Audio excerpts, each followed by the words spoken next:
नयन सुमति ज्योति ब्रह्म गोदावरी मिल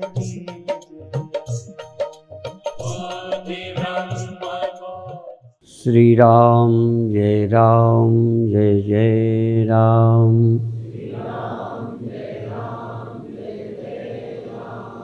श्री राम जय जय राम।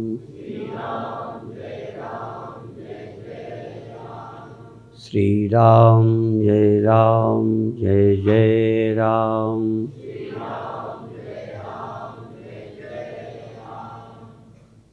जब मैं गीता बोलता हूँ तो मैं बोलता हूँ वसुदेव सुतं देवम कंस चाणूरमर्दनम देवकी परमानंदम कृष्णम वंदे जगद्गुरुम।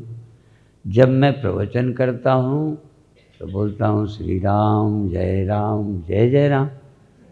तो जब एक बार आज बोल चुका श्री राम जय जय राम तो याद आ गई कि मैं चूक गया। तो फिर मैं उससे 3 बार तो कह ही लूँ, अब शुरू कर दिया है तो 3 बार मैंने होश में पूरा किया, 1 बार धोखे में बोला। ठीक है, इसको कहते हैं स्मृति और विस्मृति। जो मैंने निर्णय किया है उसको भूल जाना और जो निर्णय किया है उसकी स्मृति न रहना। ये सचमुच मैंने जहाँ कहा श्री राम जय जय राम तो मुझे याद आ गई कि रोज गीता के समय वो बोलता हूँ वसुदेव सुतम, और सुबह शाम ध्यान में लेक्चर में बोलता हूँ श्री राम जय जय राम। ऐसे ही बहुत चीज़ें याद रखने का नाम ध्यान नहीं है। ध्यान उसे कहते हैं जिसमें तुमने अपने लक्ष्य को याद रखा और उसको भूल गए। बाकी तो दिन भर हम भूलते रहते हैं, याद करते रहते हैं। ऐसा कोई है ही नहीं जो कुछ भूलता नहीं, ऐसा कोई है ही नहीं जिसको कुछ न कुछ याद ना हो। ये तो होता ही रहता है। अभी अभी जब प्रवचन चल रहा था तो मेरे को ये ध्यान था कि रोशनी पहले प्रकट हो, रोशनी में दिखने वाले बाद में दिखें। बिना रोशनी के कोई चीज दिखती नहीं है। पहले रोशनी तब वस्तु। लेकिन हम इतनी जल्दी वस्तु को देखते हैं कि रोशनी देखते ही नहीं, ध्यान ही नहीं देते। अर्थात जब आप जगते हैं, ऐसा तो कोई है ही नहीं कि बिना जगे जगत देख ले,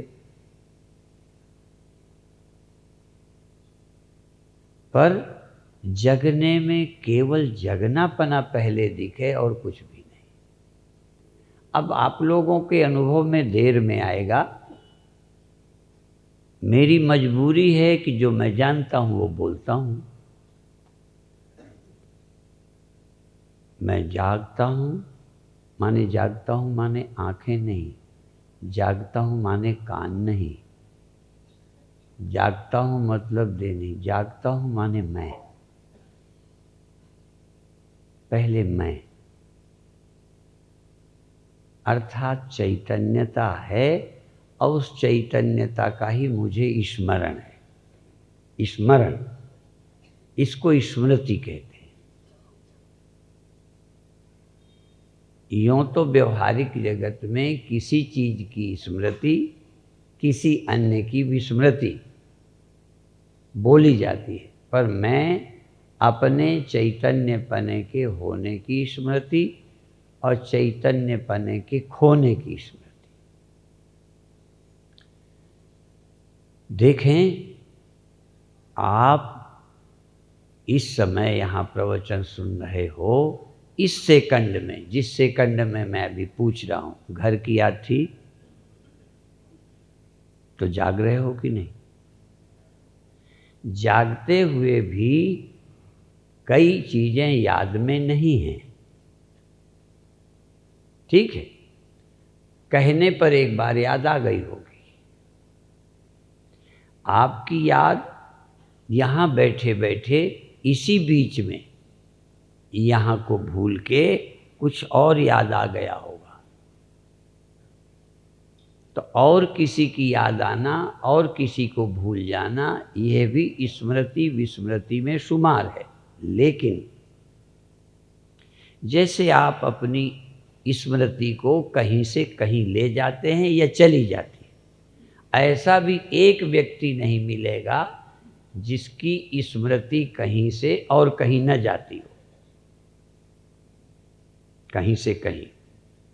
और ऐसा भी कोई नहीं है कि जिसको सबकी सदा याद रहती हो।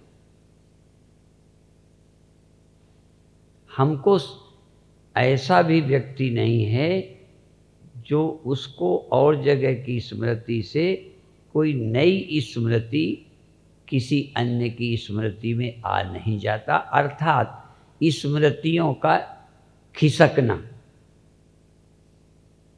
आना और स्मृति से चला जाना। आप प्रयत्न पूर्वक भी अपनी स्मृति को कहीं से हटा सकते हो, प्रयत्न पूर्वक।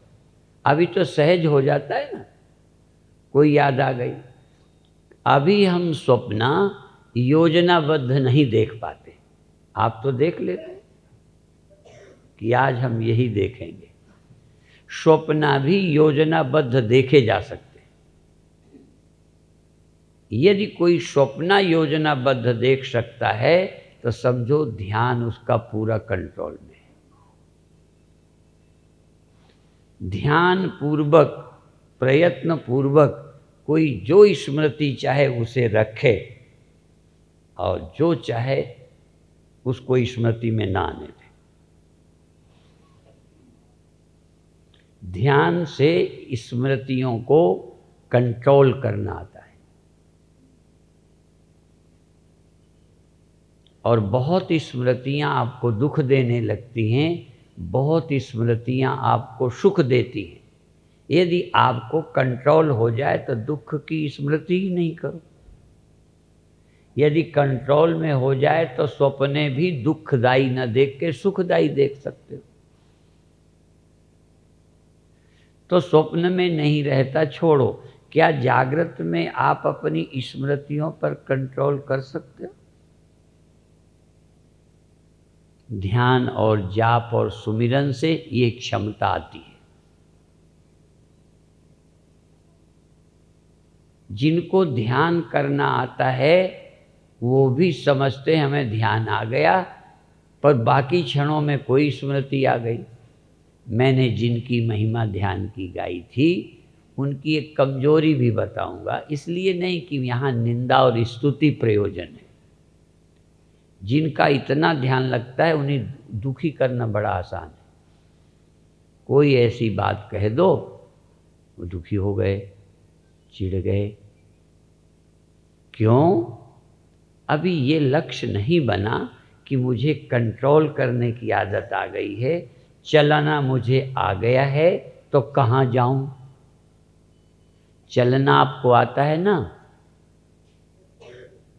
तो आप इस चलने का प्रयोग सिनेमा घर में जाने में तो नहीं करते। एक अच्छा गुण आ गया है, आप इस चलने का प्रयोग कहाँ नहीं करते?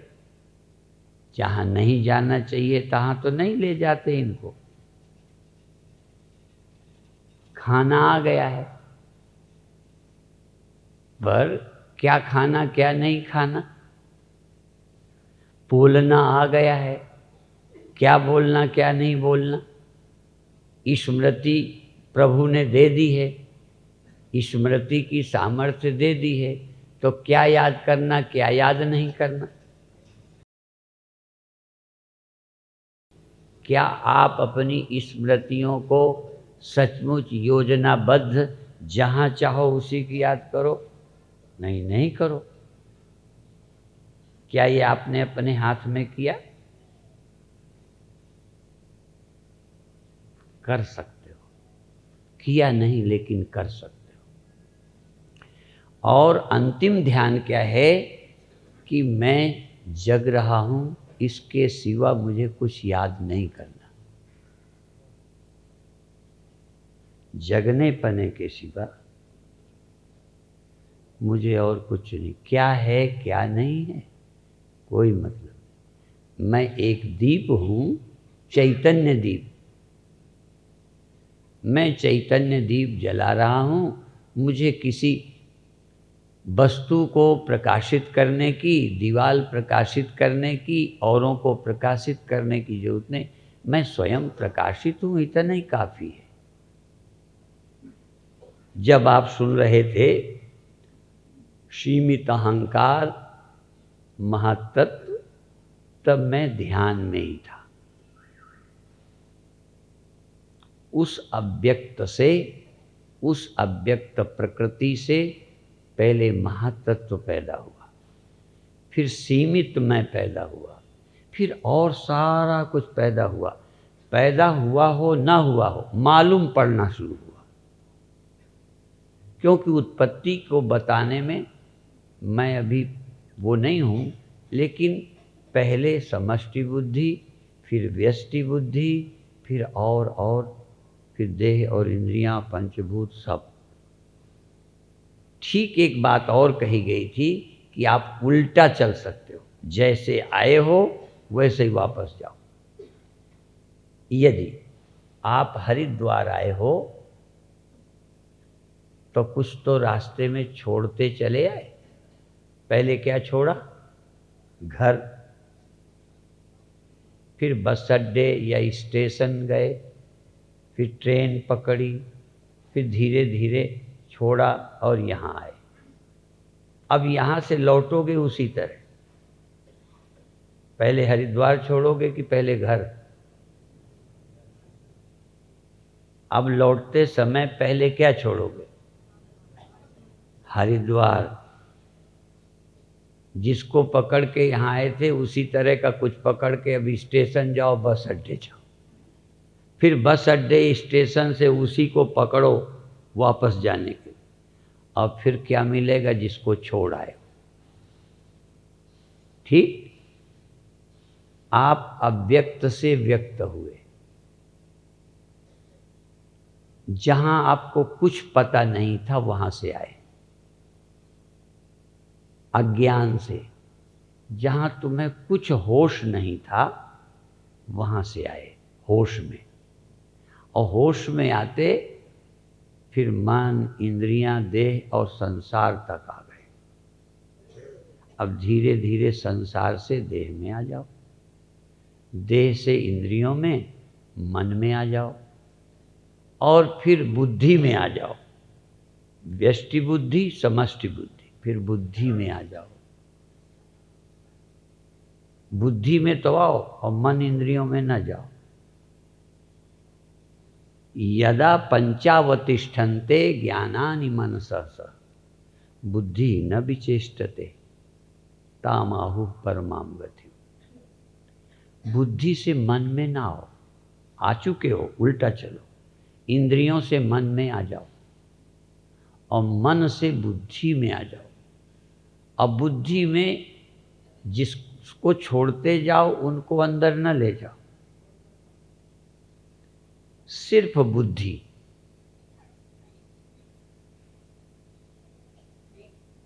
केवल इंटेलेक्ट, केवल बुद्धि। और बुद्धि में और कुछ न लाओ, तो बुद्धि में तुम्हारे सिवा कौन होगा?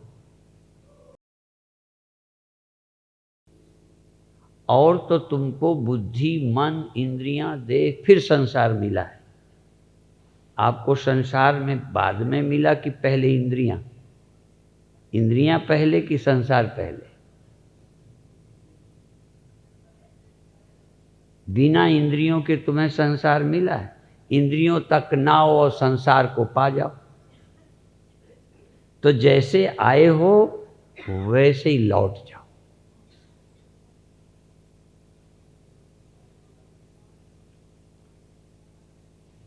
इंद्रियों से मन में आ जाओ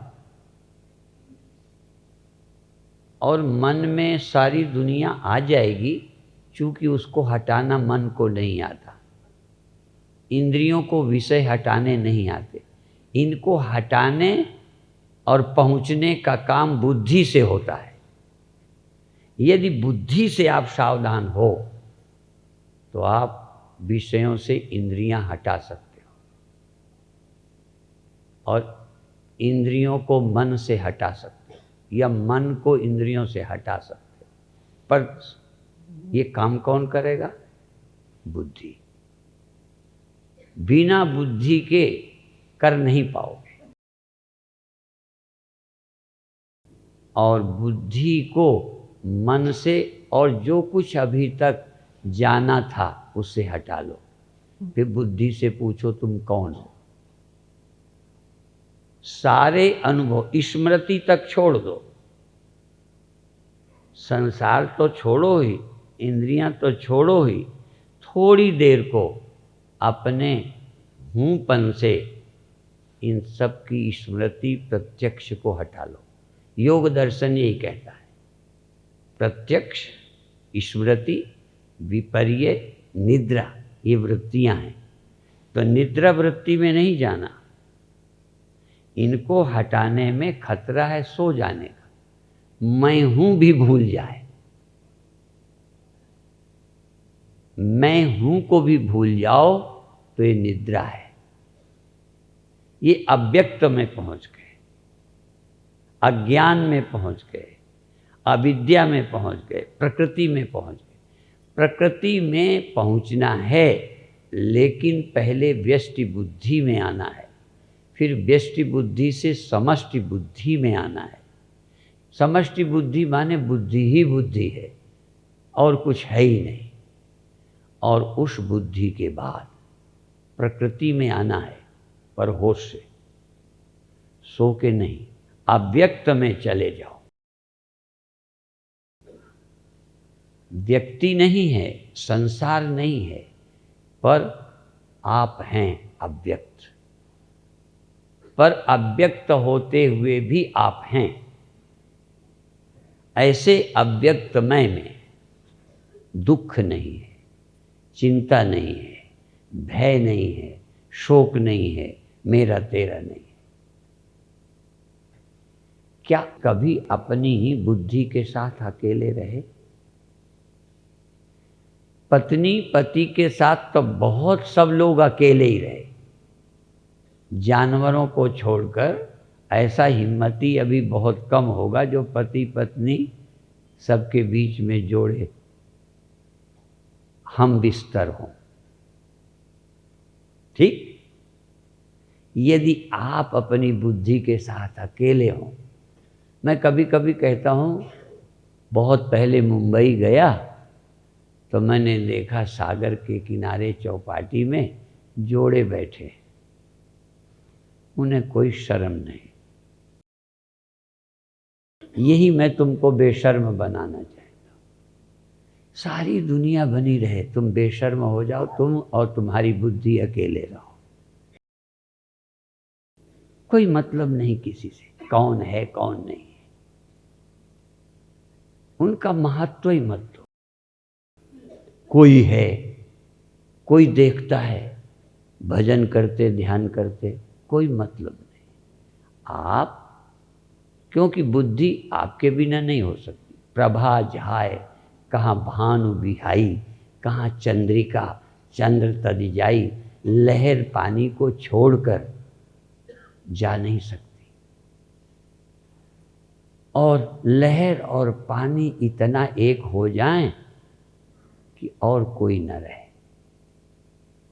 ये मैं की लहर जो बुद्धि युक्त है, व्यष्टि बुद्धि है, समष्टि बुद्धि है।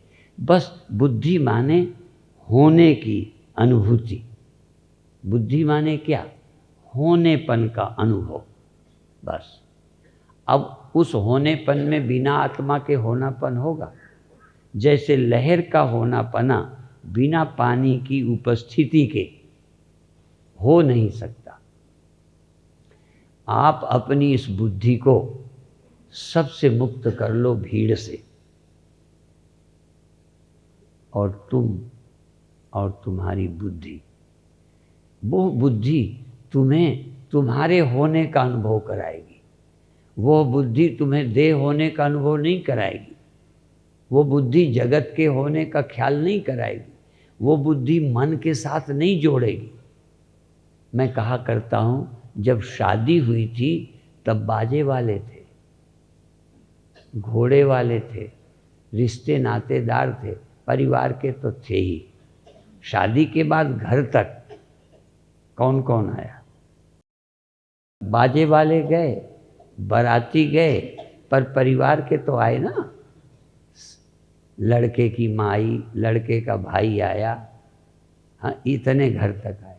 और जब आप पति पत्नी अपने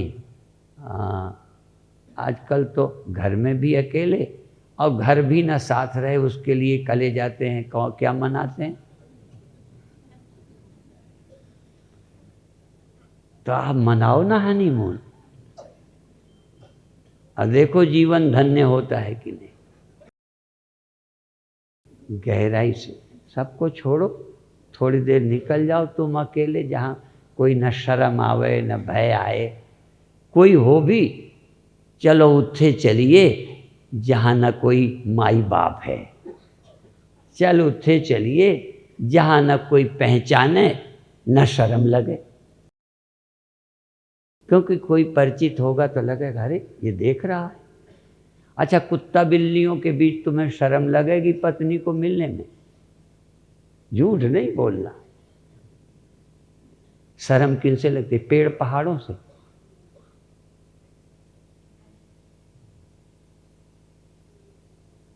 यदि पेड़ों से, जमीन से शर्म लगती तो पति पत्नी कभी मिल ही न पाते। कमरे से शर्म लगी, अपने बिस्तर से शर्म लगी। शर्म तो हमेशा दूसरों से लगती है, जहाँ दूसरा न हो। चल उठे चलिए जहाँ न कोई मुझे पहचाने न संकोच रहे। दोनों को रास्ता बताए देता हूँ। हाँ, इसीलिए ज़्यादा आपको शर्म लगे तो गुरु के पास मत रहना, क्योंकि आपको शर्म लगेगी। इसलिए मनमानी करने वालों को भी रास्ता है कि गुरु के पास ही नहीं रहे, झंझट को नहीं, और किसी के पास। और जड़ चीज़ों से क्या खतरा? संसारियों को भी जड़ वस्तु से शर्म नहीं लगती, मूढ़ लोगों से शर्म नहीं लगती। समझदार जो तुमको समझता है। कई बार तो पति पत्नी छोटे बच्चों को नहीं शर्माते, पर कभी कभी वो जान जाते हैं ना, तो सयाने में बताया करते हैं, अपनी मम्मी डैडी की बातें बता देते हैं। ऐसे बच्चों से हम मिले हैं। मम्मी डैडी जानते हैं बच्चा बुद्धू है। हाँ, असल में ऐसे लोग सबको बुद्धू ही समझते। यहां भी तुम्हारे सिवा बुद्धिमान कोई नहीं। मन बुद्धिमान नहीं है, इंद्रियां बुद्धिमान नहीं है, सब ऐसे ही हैं। तुम अकेले बुद्धिमान हो, देखो तुम कहाँ हो। ये देखें न देखें, तुम देखो कि अब कहाँ हो। और जब तुम अकेले हो, अकेले माने हाथ पैर ना हो ना, इनसे मतलब ना हो, इनका भय ना हो, इनकी चिंता ना हो, इन सब वृत्तियों का त्याग करके अपनी बुद्धि में आ जाओ और देखो कितनी अच्छी जगह है। चलो उठे चलिए। और संत रविदास ने कहा है, बेगमपुरा गांव को नाम, मेरे गांव का नाम बेगमपुरा है। बेगम माने जहाँ गम नहीं है और कोई रोक टोक नहीं है, आज़ादी है। और जाओ मठ में जाओ, मंदिर में जाओ, पंडित बाधा बन जाते हैं। हरिजनों का प्रवेश नहीं है, फला का नहीं है, ये अधिकारी नहीं है, संत रविदास कहते हैं तुम ईमानदारी से जाना चाहो कोई रोकेगा नहीं, जाओ और फिर तुम और अपनी बुद्धि दोनों रहो, देखो कैसा लगता है उस अकेलेपन में। उसी का तो नाम ध्यान है, उसी का नाम तो समाधि है, उसी का तो नाम परमानंद है, या उसी का नाम विषयानंद नहीं ब्रह्मानंद है, केवलानंद है। हाँ, केवल आनंद, सविषय नहीं, सविषयानंद नहीं, निर्विषयानंद है। कोई और है ही नहीं, दो ही का आनंद, न वहाँ बाजे का आनंद, न पंडित का, न माता पिता का, न पैसे का। उस मिलन का नाम परमानंद है। धन का आनंद नहीं है, पदानंद नहीं, धनानंद नहीं, प्रसिद्धानंद नहीं, आत्मानंद है। कभी आप अकेले हुए हो? अकेले हुए तो वहां तो सोए थे। आप सदा अकेले हुए हो सोने में, कभी आप होश में अकेले नहीं हुए।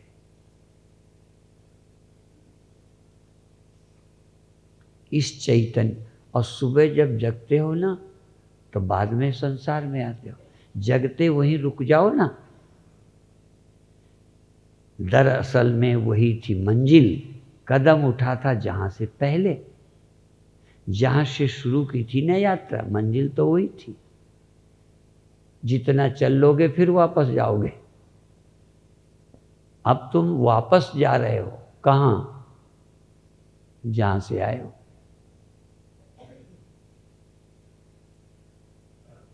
यदि उस समय जानते नहीं थे, ध्यान नहीं था, बच्चे थे, ना समझ थे, यहां आ गए। अब समझदार हो के वहां जाओ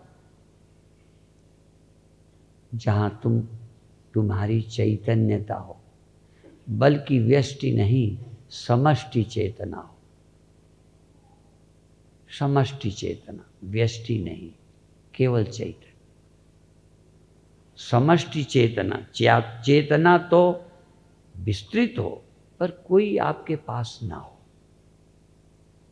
ये कंट्रोल, ये जानना, ये दृष्टापना, ये दृश्य को देखना, शब्द सुनना विषय से। अब इसके लिए अभी घंटों वाली मत सोचना, यहाँ बैठे बैठे भी कहीं से हटते हो कि नहीं। बस ऐसे ही सावधान रहो, कब दुनिया से हटे, कब अकेले आए। बस सजग बने रहो कि जागे हो। जागते ही एकदम, हम एक कहावत कहा करते हैं, गांव की है। गांव के लोग हैं, छूटी घोड़ी भुसौरा खड़ी। आपका जानवर, वो सुअर छूट जाए ना बाड़े से, वो जो सुअर पालते हैं ना, एक पत्थर, छोटा सा घर, ऊपर दरवाजे पे पत्थर लगा देते, सुबह पत्थर वो हटाता है, फिर देखना सुअर कहाँ जाते हैं। गांव में रहे हो कि नहीं कभी? इतना तेजी से भगते हैं। हाँ, ऐसे ही आप जागे, तेजी से भगे, कहाँ को? वह यही। कभी जाग के वहाँ सुअर को कहना थोड़ी देर यहीं रुके रहो, बाड़ा खुल गया, कोई बात, खुला रहने तो यहीं रहो।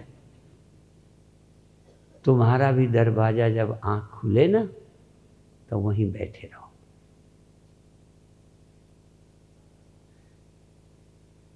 और जब बाड़े में जाओ, वापस चलो, आ गए, अब तुम फिर जाओ अपने। जब अकेले हो जाना तब सोना, बिना अकेले हुए, एक्सीडेंटली नहीं, अचानक सो गए पढ़ते पढ़ते ना, एकदम सबको छोड़कर, हाँ, छोड़ के चले जाओ। जब तुम अंदर अपने बिस्तर में अकेले हो, जहाँ सोते हो, जहाँ जगते हो, जगते ही देखो कहाँ हो और सोने के पहले देखो कहाँ पहुँच गए हो, फिर सो जाओ। अव्यक्त में, निद्रा में तब जाओ जब जागते हुए अव्यक्त तक पहुँच जाओ, मैं तक पहुँच जाओ, फिर आराम से सो जाओ। नींद विरोधी नहीं है, नींद खराब नहीं है, आपको घर पहुंचाकर नींद आवे, घर पहुंच जाओ फिर सो। पहले घर में जागो, वैश्यालय में न जागो, दुनिया में न जागो, पहले अंदर जागो, फिर चाहे जहां जाओ।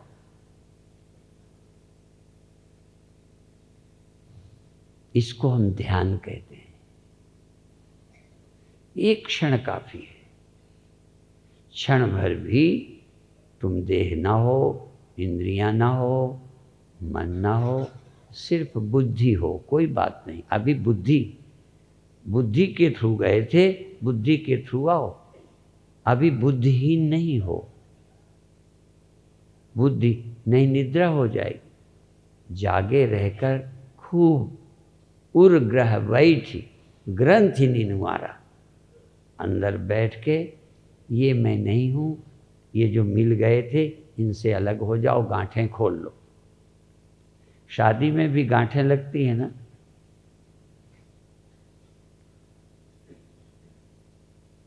जैसे जुड़ने के लिए गांठ लगाई थी।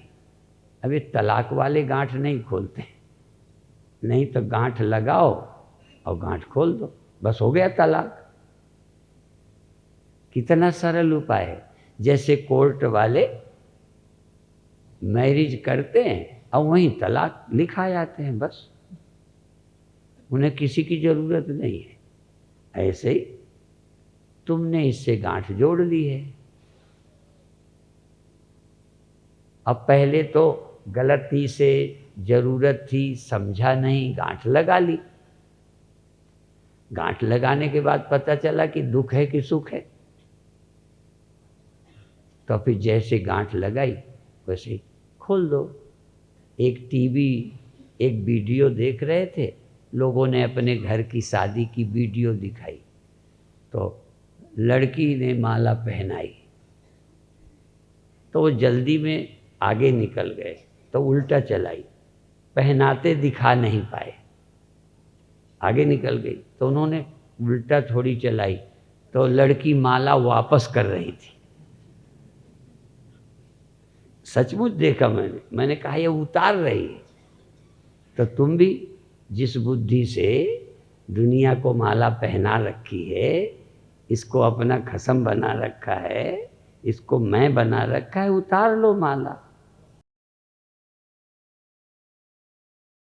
कोर्ट मैरिज किए तो कोर्ट से तलाक दो। और जब पहले मैरिज होती थी कोर्ट के बिना, तब छोड़ते कैसे होंगे कोर्ट में? तो तुमने लव मैरिज किए, अब आप प्यार हटा लो, अपना आसक्ति हटा लो, राग हटा लो और जागो। फिर देखो बिना मैरिज के क्या आनंद है।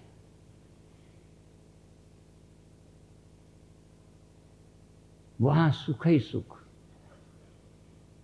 इस तरह से ये आपकी जो गीता है ना, गुणत्रय विभाग है। तो जैसे इस जीवन में 3 अवस्थाओं में जाते हो, शरीर छोड़कर भी 3 जगहों में जाते हो। तमोगुणी नीचे की योनियों में जाते हैं, पशु पक्षी, और रजोगुणी फिर यहीं आ जाते हैं मनुष्य योनि में, और सत्वगुणी देव योनि में चले जाते हैं। हम लोग ये नहीं मानते देव योनि होती नहीं, देवता हो नहीं सकते, होते हो, पर गीता कहती है देवता मत बनो, देवत्व तक पहुँचो और द्वार है ये मानव शरीर, मोक्ष का द्वार। क्योंकि देवलोक में सात्विक सुख भोग है, मनुष्य लोक में राजस सुख भोग है, पशु पक्षी योनियों में तामस सुख भोग है तो क्या जीव जंतु कीड़े मकोड़े सुख नहीं पाते? कोई कीड़ा सुखी नहीं होता होगा, अब कोई कीड़ा दुखी नहीं होता होगा। किसी जानवर को, कीड़े को, सांप को कोई सुख नहीं, बोलो। इसीलिए असुख सत्वगुण से मिलता है, क्रिया रजोगुण से होती है। तो इनको भी सुख दुख होते हैं, पर मनुष्य को थोड़ा ज्यादा, देवताओं को और ज्यादा। देवता और किसी के अधीन नहीं होते, सिर्फ वो सुख के ही अधीन होते हैं, वस्तु के नहीं। रजोगुणी वस्तु के अधीन होता है, लेकिन सतोगुणी सिर्फ सुख के अधीन होता है। नींद वाला देखो सिर्फ नींद में है, असुखी है कि नहीं? ऐसा सोया कि मुझे कुछ पता, ऐसे आनंद में सोया कोई दुख का पता नहीं चला। तो तमोगुणी को भी सुख मिलता है, पर वो पदार्थों से नहीं मिलता, वो आलस्य से। और रजोगुणी को मिलता है पर कुछ करने से। यदि सुख ना होता तो कोई रजोगुणी ना होता, और सुख ना होता तो कोई नींद में न जाता, और सुख ना होता तो कोई ध्यान में, भजन में शांत ना होता। पर शांत सुख किसी विषय के अधीन नहीं है, फर्क इतना है। जिसको विषय के अधीन सुख न हो, सिर्फ गुण का सुख हो। जैसे सुबह हंसी का आसन होता है, ठीक है, हंसाते हैं ना, केवल हंसाते हैं। और लोग जब हंसाते हैं तो नाच के, गा के, सिनेमा वाले दिखा के, चुटकुले सुना के, और इसमें केवल हंसो। यदि केवल मुस्कराओ हंसने के बजाय तो सात्विक सुख है। और बता दें,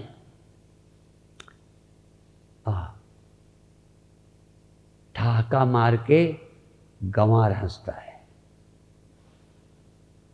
और मुस्करा के थोड़ा ठुनकते हुए, खुरखुराते हुए रजोगुणी हंसता है। और आँखों से हंसी जानते हो? प्यार की आँख। कभी आँख में देखो आप, जब अंदर से आँखों से खुश होते हो, आँखों से भी खुश हो सकते हो। जब हम अपनी आँखों से खुश होते हैं तब ये सात्विक हंसी है। ओठों से हंसी रजोगुणी, मुस्करा रहे, मुस्कराते हो ना कि सदा ठहाके ही मारते हो। मुस्कराहट रजोगुण है, ठहाका तमोगुण है।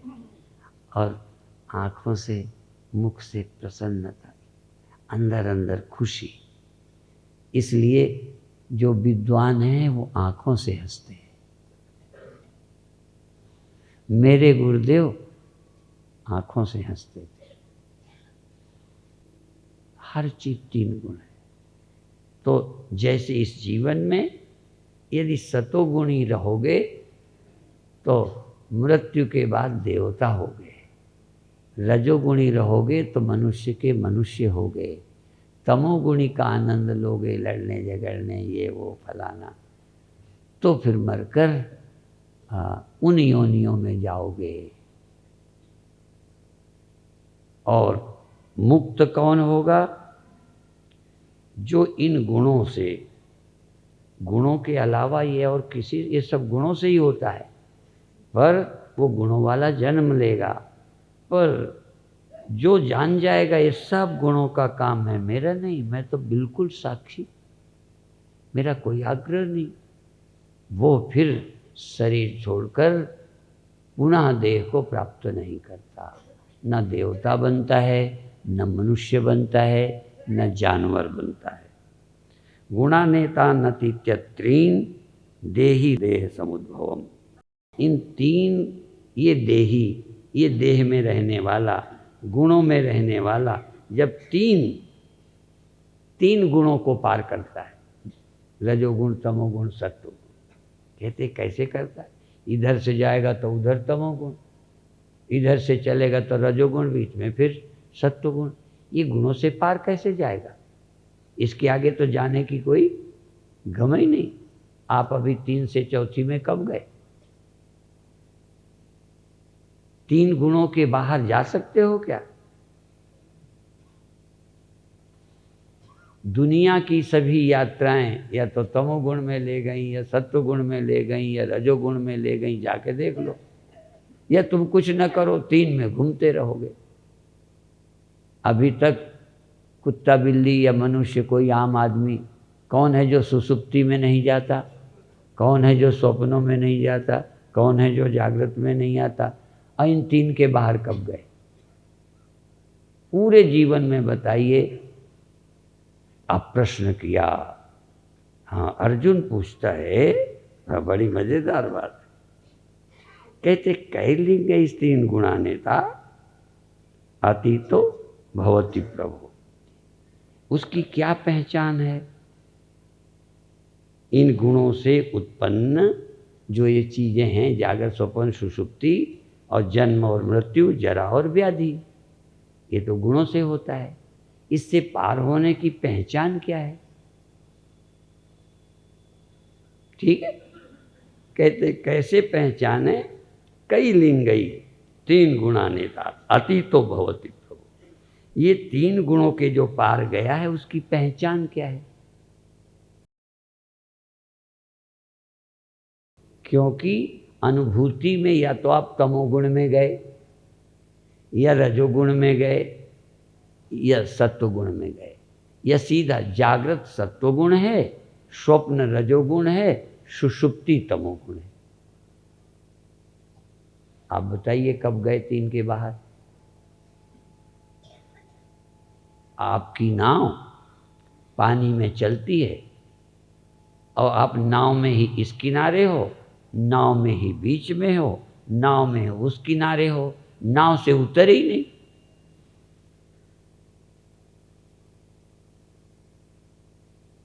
आप बताओ, नींद के बाहर? तो फिर नींद के बाहर तो स्वप्न में आए हैं, स्वप्न के बाहर जागृत में आए हैं, और जागृत से गए कि नहीं?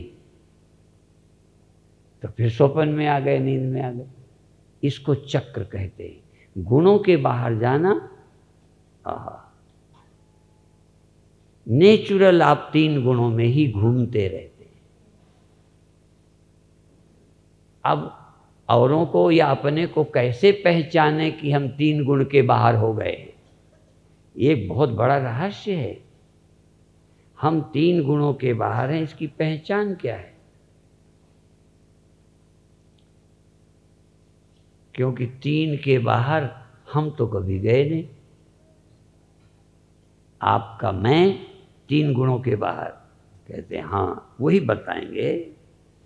फिर पहचान क्या है? किमाचारा, उसका आचरण कैसा होता है? 3 गुण से जो बाहर होता है, क्या वो सोता नहीं?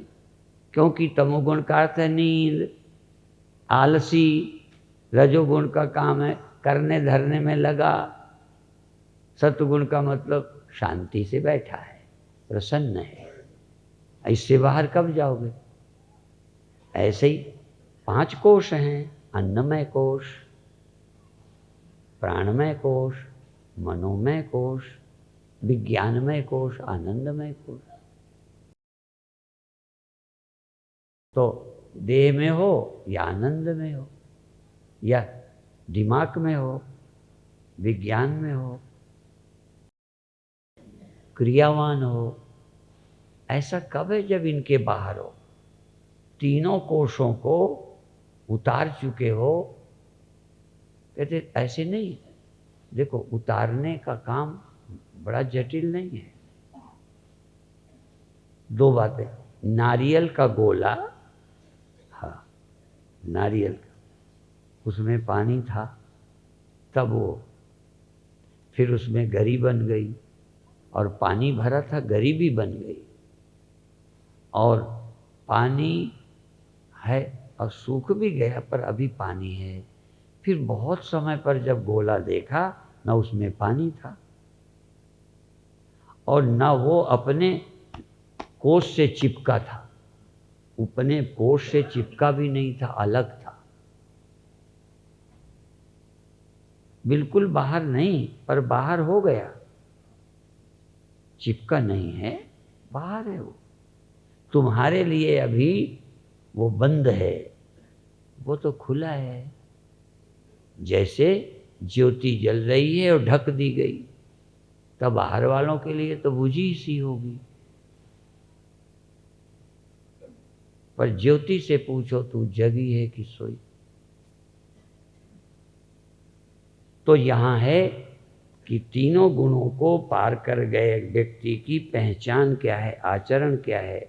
कथम चैतांस तीन गुणानति वर्तते, और इन तीनों गुणों को पार कैसे किया जाता है, विधि क्या है। हाँ, ये मतलब की बात है।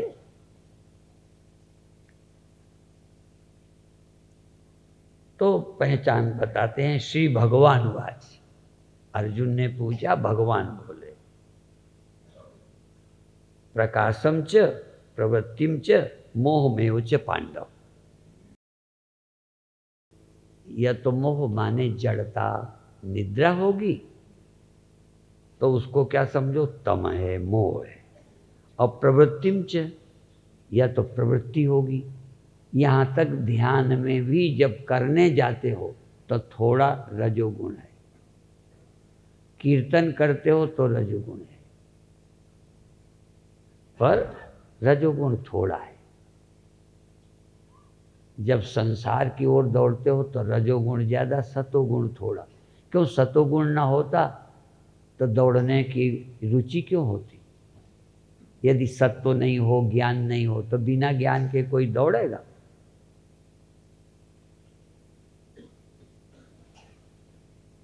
इसलिए सत्वगुण भी थोड़ा बहुत तमोगुण में भी छिपा है, और सत्वगुण में थोड़ा तमोगुण और रजोगुण छिपा है।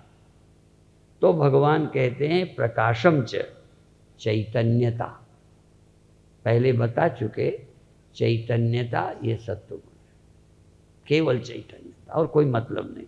चैतन्य रहने में सुख है और कोई नहीं, केवल ध्यान में, होश में है और बहुत आनंद में, ये है सत्वगुण।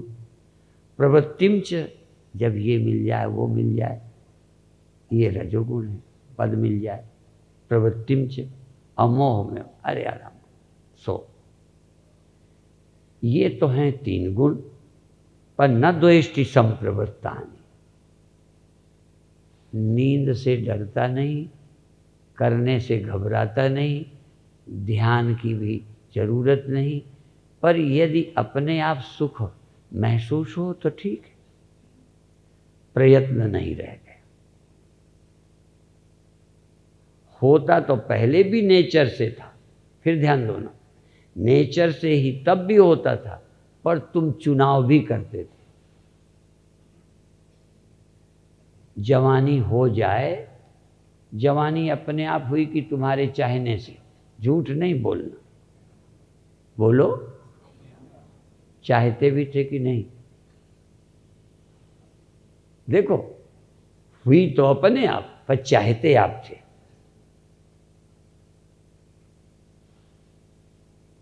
भूख लगाई कि लगी, अब भूख लगी तो जिसकी भूख लगी उसको खाना चाहिए, पर जी चाहता है प्यास लगे।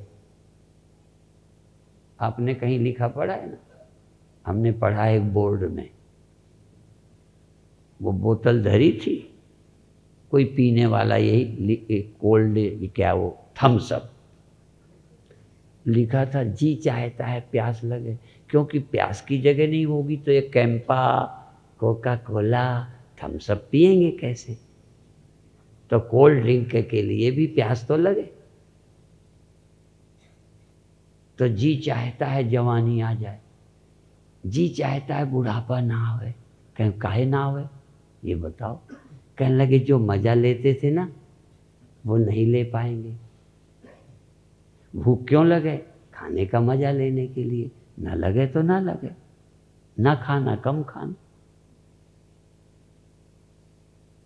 तो अभी गुण तो आते ही जाते थे, पर उसमें चॉइस हमारी भी थी, सहमति हमारी भी थी।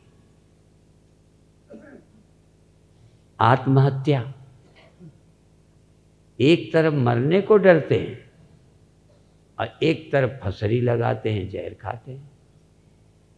मौत हो जाती कि नहीं? बोलो, हो जाती, फिर जान के योजना क्यों बनाई? ज्ञानी मरने की भी योजना नहीं बना सकता, वो बचने की भी नहीं बनाता, चूंकि उसको मृत्यु होती नहीं तो बचने की योजना क्यों मूर्ख बनाए? जब आनंद ही है वो, तो सुख पाने के लिए रजोगुणी क्यों बने? तो कहते हैं गुण आएंगे नहीं क्या? कहते फिर प्रकृति के आएंगे, मेरे नहीं आएंगे। शायद अर्थ में कर सकूं, गीता का अभिप्राय प्रकट सकूं। गुण तो आते ही जाते हैं, लेकिन तब मेरा भी चुनाव था। अब मेरा कोई चुनाव नहीं है, गुणों का ही चुनाव है, चाहे वो आवे चाहे ये आवे। और ज्ञानी का विरोध और चॉइस, ना तो चाहता है आवे और न चाहता है ना आवे। भोगी चाहता है नींद ना आ जाए, जब तक मेरी प्रेयसी प्रियतम ना आवे मेरे को नींद ना आवे। वेट करता है, वैश्या प्रतीक्षा करती है, बच्चे जवानी की प्रतीक्षा करते हैं, नहीं आवे तो गोलियां खाते हैं। ये चुनाव है। मृत्यु आवे इसका विरोध करते हैं। ठीक है, आप मृत्यु का विरोध करोगे कि नहीं? ये गुणों में आबद्ध व्यक्ति की पहचान है। और गुणों से गुणातीत की क्या पहचान है? मृत्यु आवे तो रोकता नहीं, नींद आवे तो रोकता नहीं, जग ना आवे तो परेशान नहीं, सुख रहे बिल्कुल अच्छा है, चला जाए कोई रिक्वेस्ट नहीं, कोई प्रार्थना नहीं, कोई चॉइस नहीं। इसलिए कहा था चॉइसलेस। जो चॉइसलेस है और अवेयर है उसी का नाम साक्षी है।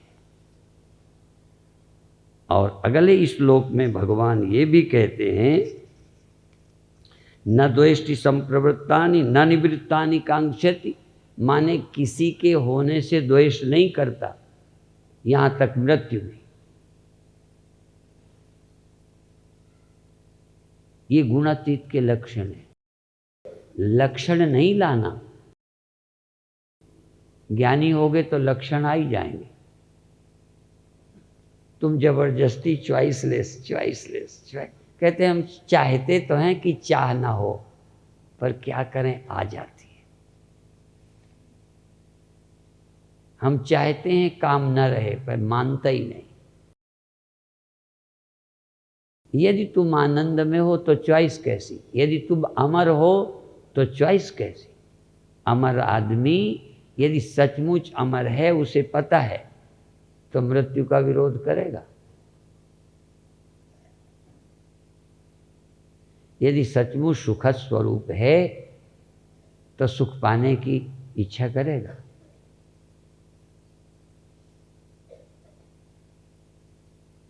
अब ये कहाँ होगा? करने से नहीं देखोगे, अंदर किसी बुद्धि की गहराई में देखिए कि आप चॉइसलेस हैं क्या और क्यों हैं। कोशिश की है या चॉइस की गुंजाइश ही नहीं? अमर दीर्घायु होने की चॉइस क्यों करें? अमर लंबी उम्र सुख भंडार बूंद सुख का, सागर सुख की बूंद ढूंढेगा, अमर ज्यादा दिन जीने की इच्छा करेगा। जब सचमुच गहराई से तुम्हें दुख नहीं है, चिंता नहीं है, भय नहीं है, वीतराग अभय क्रोधा स्थित धीर मुनि रुच्यते, ऐसे ज्ञानी चुनाव रहित होते हैं, जो होता है होने देते हैं।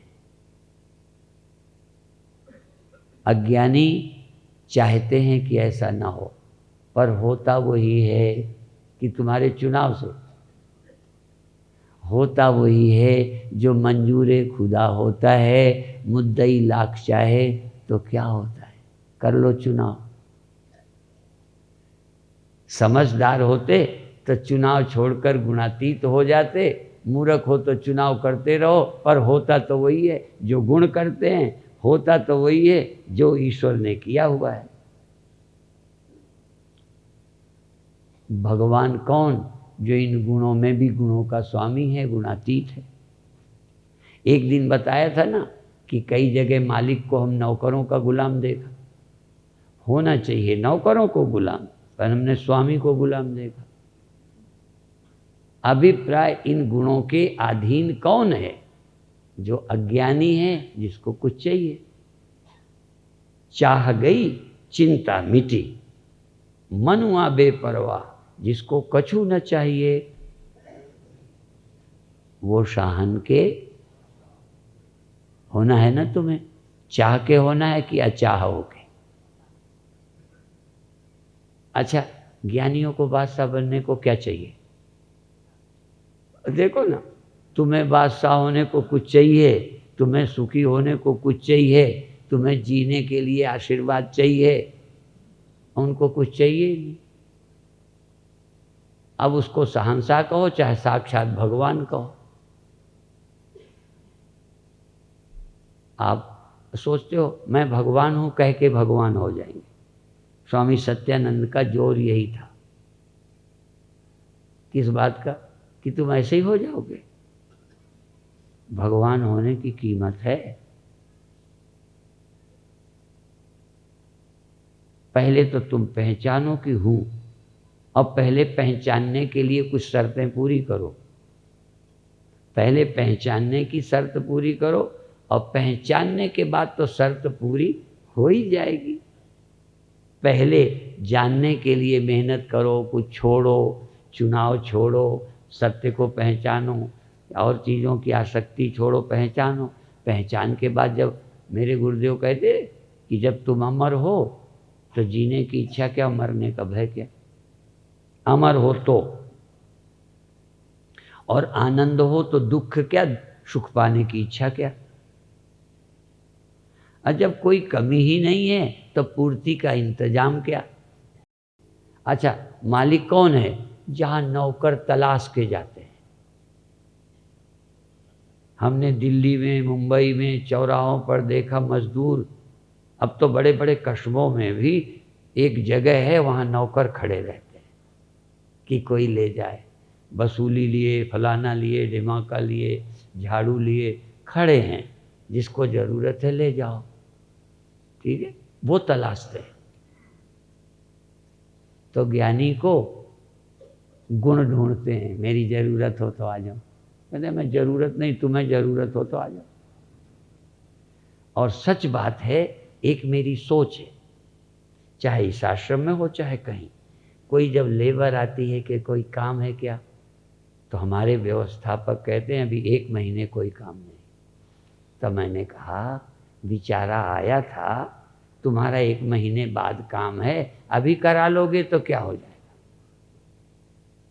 1 महीने बाद पोताई करानी, अभी करा लो।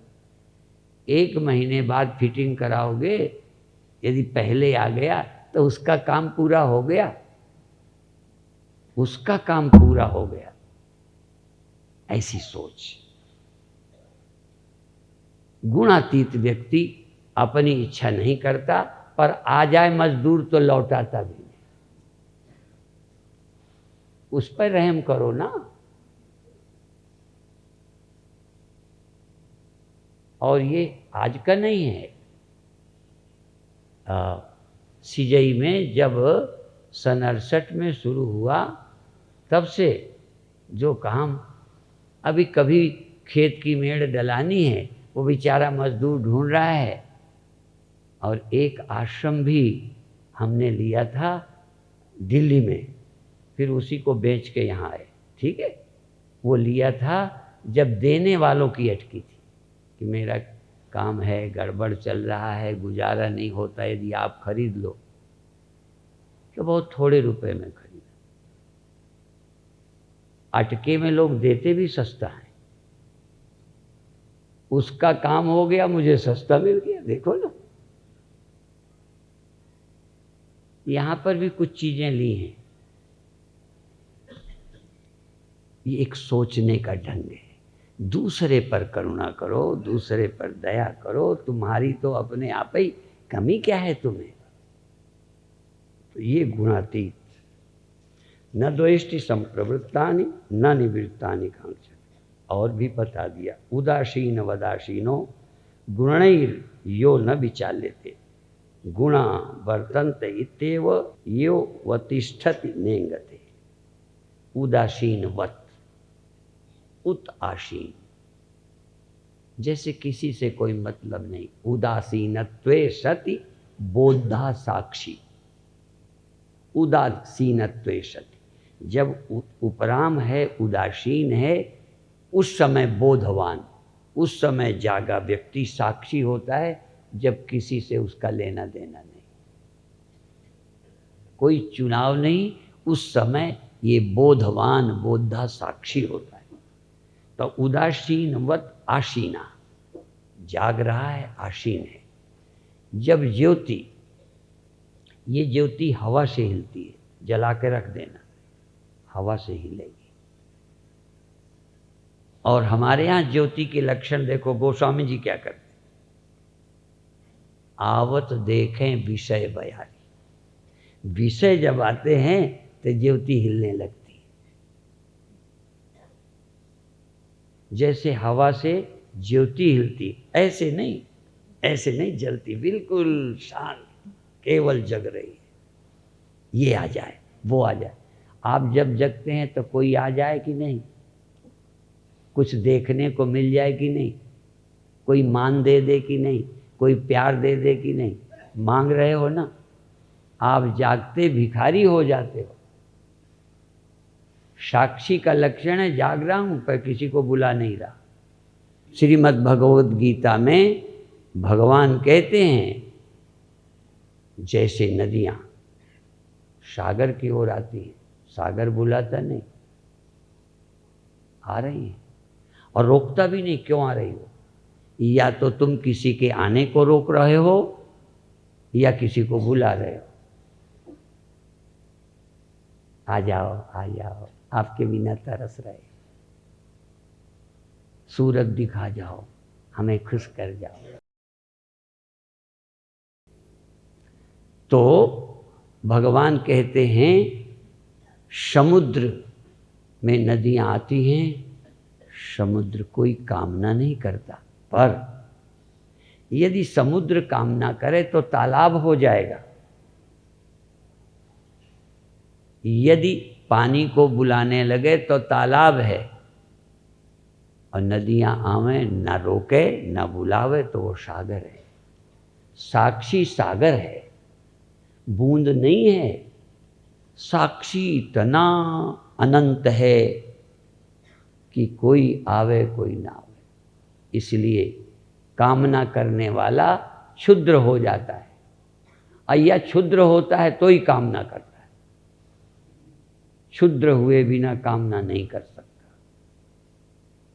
पूर्ण क्यों कामना करेगा? पूर्ण को क्यों कामना होगी? आप तो काम, पूर्ण काम, निष्काम, आत्मकाम, उसकी कामनाएं नहीं। निष्काम कामनाएं कोई रही नहीं। पूर्ण काम, उसकी कामनाएं पूरी हो गई, जीने की, फलाने की, आनंद की, कोई कामना बची नहीं। तब क्यों करे कामना? अब प्रकृति वर्षा हुई, आ जाए, आप कुछ न कुछ मांग रहे हो। भगवान कहते हैं उदासीनवत आसीना, उदासीन की तरह है। गुणैर यो न विचाल्यते, गुण उसको क्षुब्ध नहीं करते, विचलित नहीं करते, बेचैन नहीं करते। न आके करते हैं, न जाके करते हैं, न रह के करते हैं। जो गुण रहता है वो विचलित नहीं, जो गुण आता है वो घबराता नहीं। कोई गुण जाता है तो गिड़गिड़ाता नहीं कि और 2 दिन बने रहो। आते मेहमान का स्वागत, रहते मेहमान की सेवा, और जाते मेहमान को क्या करें, आराम से विदा कर दो। तुम सबको आराम से विदा करोगे? प्रेमी है तो विदा नहीं करोगे, दुश्मन है तो आने नहीं दोगे, और ठीक नहीं है तो सेवा नहीं करोगे। कई लोग कहते हैं हम तो आपकी सेवा करेंगे। हमने कहा हमें नहीं करानी। जबरदस्ती करोगे? जो आवे उसकी करो ना, मेरी तो बहुत कर देंगे। कहते हैं हम उनकी नहीं कर सकते। इसका मतलब सेवा में भी चुनाव। अज्ञानी बिना चुनाव के रहता नहीं, ज्ञानी चुनाव करता नहीं। तभी कभी कहता हूँ कि क्या करूँ प्रसिद्धि के कारण, नहीं मैं सेवा अच्छी कर सकता हूँ, मुझे कोई संकोच ना है। क्या है, आप क्या छोटों की कर सकते हो, पूज्य की कर पाओगे। माने सेवा में भी आप चुनाव रहित नहीं हो। शुरू में चुनाव करना मना नहीं है, पर ज्ञानी होना है तो चुनाव छोड़ दो। गुणा वर्तन्त इत्येव, क्यों चुनाव नहीं करता, विचलित क्यों नहीं होता? गुणा वर्तन्त इत्येव, गुण ही वर्तते हैं गुणों में। आंखें रूप में बरतती हैं, मुझे ज़रूरत नहीं। कान शब्द में बरतते हैं, मुझे ज़रूरत नहीं है। भूख भोजन में बरतती है। अच्छा, शब्द कहाँ जाते हैं, कान कहाँ? शब्द का कान का संबंध होता है कि रूप का? अपनी बिरादरी में जा रहे हैं। हमारे यहाँ रिलेशन भी बिरादरी में होता है। कान और शब्द की जाति एक है, नेत्र और रूप की जाति एक है, नाक की और गंध की जाति एक है, भूख की और भोजन की जाति एक है। नाक की और गंध की जाति एक है। ये अपनी बिरादरी में, हमें क्या लेना देना। गुणा गुणेषु वर्तन्ते, और गुणा वर्तन्त इति एव यो वतिष्ठति नेंगते, जो कुछ नहीं, सहज। क्या है? जन्म है, जवानी है, बुढ़ापा है, मौत। अब इसमें तुम्हारा कोई चुनाव है क्या? और चुनाव पूरा हो जाएगा क्या? देखो, इतने इलेक्शन और चुनाव हो गए, देश अभी वैसे ही है, तो चुनाव खत्म ही कर दो, काहे मरे जा रहे हो। ऐसा लगता है जैसे ये पार्टी देश को स्वर्ग बना देगी। कौन सा चुनाव तुम्हें सुखी करेगा? इसलिए सुखी होना है तो चुनाव ही छोड़ दो।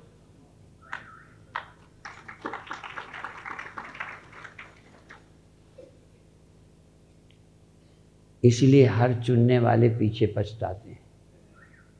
कहते हैं हमने जिनको चुना था उन्होंने भी बेड़े गर्क किया, अब दुखी होकर नए का कर लिया, कहते ये भी वैसे ही निकला। चुनाव सब खतरनाक निकलने, अचुनाव ही मुक्ति है, साक्षी ही मोक्ष है। ठीक। अब भगवान कहते हैं भाई, सम दुख सुख स्वस्थ समलोष्टा समकांचना, तुल्य प्रिया प्रियो धीरस, तुल्य निंदा निंदात्मक संस्तुति, सुख और दुख।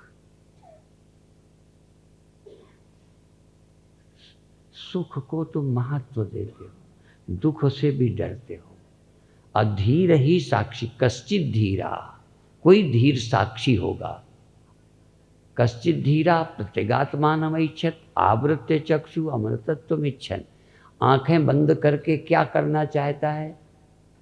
साक्षी होने का प्रयास, साक्षी होना, पाने का नहीं, हटाने का नहीं, चुनाव का नहीं, सिर्फ साक्षी होना। और साक्षी होने को धैर्य चाहिए। जो धैर्य नहीं होता ना, बहुत छोटी बात, मेरे को एक कीर्तन करा लो, मेरी एक किताब है, ऐसा लगता है जैसे संभल नहीं रही, भड़ास। अच्छा, तुम्हें लगेगा जब तक मैं गाली ना दे लूँगा चैन नहीं। अधैर्य पुरुष जिसके अंदर धैर्य है, आ भी गई, आ जाए, नहीं तो जरूरत क्या है गाली की? कभी लगा गाली की जरूरत नहीं है?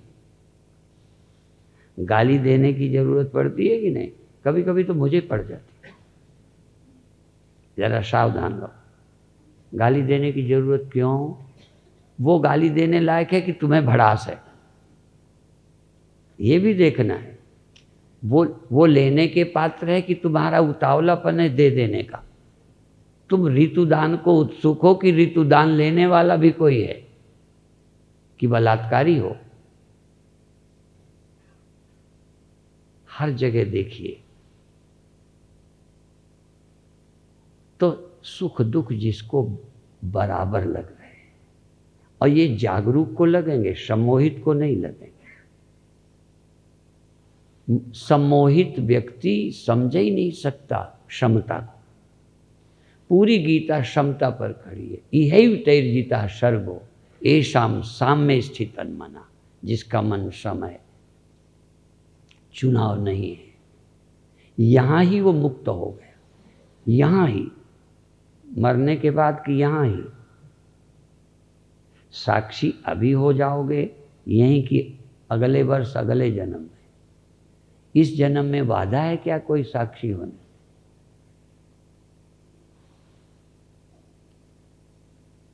तो मुक्त। और फिर उपनिषद का दूसरा सूत्र बोल दूं, न चेत इह आवेदीन, न चेत यदि, यहाँ ही नहीं तुमने जाना इस सत्य को। किस सत्य को? जो भगवान कहते हैं ये तुम्हें जो उत्तम ज्ञान देता हूँ, जिसको प्राप्त करके तुम ब्रह्म हो जाओ। ये इसी का पहला श्लोक है। परम ज्ञान मैं तुम्हें दूंगा जिससे ब्रह्म भाव को, ब्रह्म हो जाओगे। ब्रह्म भूता प्रसन्नात्मा न शोचति न कांक्षति। और जो ब्रह्म नहीं समझेगा, आदमी मन समझेगा ये रहे, ये हो जाए। ज्ञानी समय से भी वो नहीं मांगता, क्या बोलते हैं, मुझे थोड़ा वो दे दो मौका। हाँ, हैं? हाँ, मोहलत और क्या, हाँ, मोहताज। वो कहना ये चाहता हूँ कि थोड़ा मुझको रिलीफ दे दो, दया कर दो, हाँ, रियायत कर। वो कुछ समझो, आप कुछ न कुछ, चाहे साधु से मांगो, चाहे भगवान से मांगो, चाहे नेता से मांगो, जो मांगती रहे। हाँ, इन पर नहीं कहता, जो मांगती रहे, जिसके मांग हो औरत होती है, औरत की मांग होती है, और जिनके मांग है सब औरत है।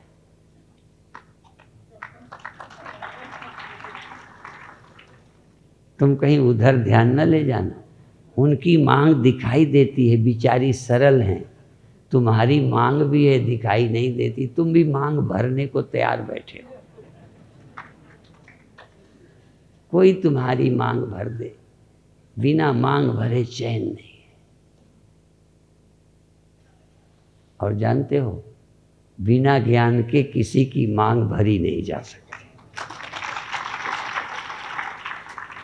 सबकी मांगें अधूरी, पूरी हुई नहीं। एक बार आंदोलन चल रहा था, हमारी मांगें पूरी करो नहीं तो गद्दी छोड़ दो। मांगें पूरी करो। लोग कहते हैं हमारी मांग पूरी करो नहीं ईश्वर को हम बर्खास्त करेंगे। क्या आप ईश्वर को बर्खास्त नहीं करना चाहते? ईश्वर को बर्खास्त करके मांग पूरी नहीं होगी, बल्कि उसको स्वीकार करके मांग पूरी होगी। जो अमृत का निषेध करते हैं, अमृत नाम का तत्व ही नहीं है, सब गप्प है, ऐसा सोचने वालों की मांग कभी पूरी नहीं होगी। इसलिए सब सुख सुख को बराबर समझो, स्वस्थ आत्मस्थ हो, समलोष्ट समकांचना। लोहा भी उतना ही जरूरी है, सोना भी। तुम्हारे मुक्ति में कोई फर्क नहीं डालने वाला है। ये बढ़ जाए इकट्ठा कर लो, लोहा भी एक दिन बड़ा काम आता है और सोना भी एक दिन काम नहीं आता। वो दिन है ना, इसलिए सोना लो, बराबर है। ज्ञानी के लिए अतुल्य प्रिया प्रियो, शत्रु और मित्र, प्रिय और अप्रिय बराबर है। अप्रिय तुम्हारा लेगा क्या? साक्षी का, समता वाले का विरोधी, दुश्मन, निंदक क्या ले लेगा? तुम प्रशंसा के भूखे हो, चुनाव है इसलिए तुम्हारा कोई दुश्मन है। अच्छा, जो इलेक्शन नहीं लड़ते उनका कोई दुश्मन है? और जो इलेक्शन लड़ते हैं उन्हें कोई दुश्मन नहीं लगता? चुनाव में खड़े हो गए कि दुश्मन तैयार हो गए और कुछ चमचे तुम्हारे मित्र लगने लगे। इसलिए ज्ञानी चुनाव ही नहीं कहता कि मेरा कोई शत्रु पैदा हो और मित्र। इसलिए ज्ञानी अजात शत्रु होता है, जिसका कोई शत्रु नहीं। और जब ज़्यादा दुखी होते हो तो हम समझ लेंगे तुम साक्षी नहीं हो। चुनाव में मान का चुनाव, अपमान का विरोध, लाभ का चुनाव, हानि से डर, जीवन का चुनाव, मौत से डर। असल में ज्ञानी तुमको इलेक्शन से बाहर कर देना चाहता है। कहीं कोई चुनाव नहीं, कहीं कोई दुश्मन नहीं। इसलिए समः शत्रौ च मित्रे च तथा मानापमानयो। थोड़े से शत्रु से घबरा जाते हो, धीरे धीरे मजबूत हो। थोड़ा कौन मजबूत करो? साक्षी हूँ, ये बुद्धि मजबूत करो। मैं मुक्त हूँ, ये बुद्धि मजबूत करो। मुक्ताभिमानी मुक्त हुई। अच्छा बताओ, अभिमानी मुक्त होगा, बंधन का, गुणों का अभिमानी बंध जाएगा और गुणातीत का अभिमानी मुक्त हो जाएगा। अभिमान बहुत अच्छा है, पर तुम कौन सा अभिमान कर रहे हो? मुक्त होने का। पर कैसे अभिमान करोगे? बिना धन के धनी होने का, बिना पद के कैसे अभिमान करोगे? तो बिना सत्यबोध के, जिसमें कभी न्यूनता अधिक नहीं होती, वो तुम्हारा तुम है या नहीं, जिसमें वृद्धि और क्षति नहीं होती, जिनका उदय और अस्त नहीं होता, जिसका जागना और सोना नहीं है, वो है और वो तुम हो या नहीं। यदि हो तो चुनाव रहित हो ही जाओगे। ऐसा अभिमान कि मैं साक्षी हूं, बोधपूर्वक। धनी आप बोधपूर्वक हैं, बोध है। मैं मर जाऊंगा ये अभिमान है। कई लोग कहते हैं इसको विनम्र है, अभिमान नहीं है। चलो ये वाला नहीं होगा, पर मैं मर जाऊंगा ये बिना अभिमानी मरेगा। जिसे देहाभिमान नहीं है मरेगा। लोगों का अभिमान की परिभाषा अलग है, गीता के अभिमान की परिभाषा ही अलग है। या तो तुम देहाभिमानी गुणाभिमानी हो गए या गुणातीत के अभिमानी हो गए। तो मुक्ताभिमानी मुक्तो ही बद्धो बद्धाभिमान्यपि किम बदंती, ये किम बदंती है, ये लोक में बोला जाता है। जिसकी जैसी मति लोक प्रचलित है, आम लोग कहते हैं। ये लोकोक्ति नहीं है, ये परमोक्ति है, गीतोक्ति है कि जिसके जीवन में मुक्त का अभिमान है, साक्षी हूँ बस वो ब्रह्म, जो मुक्त का सोच है, जिसकी बुद्धि वो मुक्त है। जिसकी बुद्धि बंधा हुआ आदमी हो वो मरेगा। सिर्फ बुद्धि पर अभिमान पर सब निर्भर है। तुम किसके अभिमानी हो? अपमानित होते हो कि नहीं? ऐसी बुद्धि प्राप्त करो, फिर तुम्हें कोई नुकसान पहुंचा दे, फिर तो महाप्रलय भी नुकसान नहीं पहुंचाती। प्रलय ना व्यथंती च, ऐसा गीता।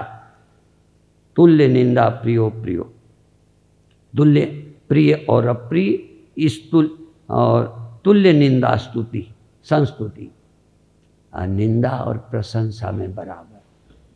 पर हम थोड़ी प्रशंसा, देखो बच्चे की करनी चाहिए। एक समय हम चाहते हैं कि बच्चों को मान दो, प्यार दो, प्रशंसा करो। बच्चे की निंदा मत करो, ये गंदा है, ये है, पढ़ता नहीं है, नहीं। प्रशंसा करोगे वो बढ़ जाएगा। पर एक समय फिर उनको युक्त बना दो, ज्ञानी बना दो। नहीं प्रशंसा में ऐसे फंसेंगे कि जहाँ नहीं मिलेगी वहीं मर जाएंगे, आत्महत्या कर लेंगे या मार डालेंगे। इसलिए पहले अभिमानी बनाओ जिससे कुछ करें। वो वीर गति को प्राप्त हुए, वो आसमान में उड़ गई। अच्छे कर्म में प्रवृत्ति लाना ये आम जीवों के लिए आवश्यक है। पर मुक्त करने के लिए न प्रशंसा में बांधो न निंदा में बांधो, दोनों से मुक्त करो। वो अपने लिए काम करो, समाज के लिए, मुक्त अपने लिए। तो इसलिए और फिर मानापमानयोस तुल्य, तुल्यो मित्रारि पक्षयो, मित्र और अरि के पक्ष में सम। मित्रारि, मित्र और अरि के लिए सम, ज़्यादा महत्व नहीं। मान और अपमान, मान देने वाले को मित्र मान लेते हो, फंसाता नहीं है। मैं बच्चों के लिए नहीं कह रहा, बच्चों की प्रशंसा मैं करूँगा, ये बहुत अच्छा बच्चा है। कोई माँ बुरा कहती है, मैंने कहा बच्चे की निंदा मत करो, उसका उत्साह खत्म हो जाएगा। इसलिए एक को कहेंगे ये काम कर, राजा बनेगा। छोटे में हमारे यहाँ माँ कहती है हमारा बच्चा आँखें काजल लगाएगा तो राजा बाबू बन जाएगा। और यशोदा कहती हैं तू मक्खन खाएगा ना तो चोटी तेरी सांपिन जैसी लंबी हो जाएगी। इसका मतलब एक समय चोटी लंबे करने में भी खुशी होती थी, अब चोटी कटाने में। अब हमें कहना पड़ेगा तुम मक्खन पियोगे तो तुम्हारे सब बाल साफ हो जाएंगे, फिर लोग मक्खन खाएंगे जिससे हमारी खोपड़ी की बाल भी न बनाने पड़े, सपा चट। ये प्रशंसा भी बदल जाती है। देखो हाँ ये देखो हाँ क्या है, बड़ा वीर है। पहले बनिया कह देने से ठाकुर चिढ़ जाते थे। पहले ब्राह्मण को कोई शूद्र कह दे तो चिढ़ जाता था, ठीक है। ये एक समय है जब वर्णाश्रम व्यवस्था थी तो ऐसे प्रशंसा की जाती थी। इसलिए धनुर्धर, अब धनुर्धारियों पर प्रतिबंध लग रहा है। वीरों की प्रशंसा होती थी। तो ये देखिए आपको, तो ये होने दो प्रशंसा। तुम तब खुश हो जब प्रशंसा तुम्हें बांधे नहीं और निंदा तुम्हें परेशान न करे, तब समझो अब हम जीत गए। यही तैर जीता सर्गो, उसने सारी सृष्टि को जीत लिया, जिसने मान अपमान लाभ हानि से पार कर लिया। अब कौन उसे सताएगा? तो विजयी कौन हुआ? संसार में वो विजयी होते हैं जो किसी को लड़ते मार कूट देते हैं, और भीतर विजयी होते हैं जो मान अपमान, लाभ हानि, जन्म मरण, छोटा बड़ा संयोग वियोग के दुख से पार हो गए, जो मुक्त हो गए वो विजयी हो गए। और अंत में सर्वारंभ परित्यागी गुणातीता स उच्यते। कोई आरंभ, अब देखो ये कैसे अर्थ लगाओगे? सर्वारंभ परित्यागी, किसी काम का आरंभ नहीं करता, न पेशाब जाता, न भोजन करता, न सोता।